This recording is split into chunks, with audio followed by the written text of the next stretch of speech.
மந்திரமலை. 3 நண்பர்களின் கதை.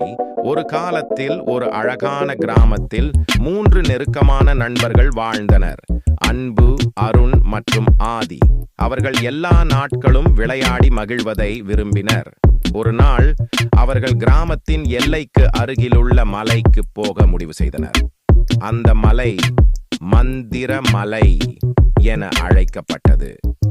அது ஒரு மாயமான இடம் என்பதால் அங்கு செல்ல வேண்டாம் என அனைவரும் சொல்லியும் அவர்கள் பயமில்லாமல் சென்றார்கள். அவர்கள் மலை உச்சியை அடைய முற்பட்ட போது திடீரென்று மலை முழுவதும் இருளில் மூழ்கியது. அப்போது ஒரு குரல் கேட்கப்பட்டது. எங்கே போகிறீர்கள் சின்னவா? அன்பு தனது நண்பர்களிடம் சொன்னான். நாம் பயப்படாதீர்கள், நாம் ஒன்றாக இருக்கிறோம்.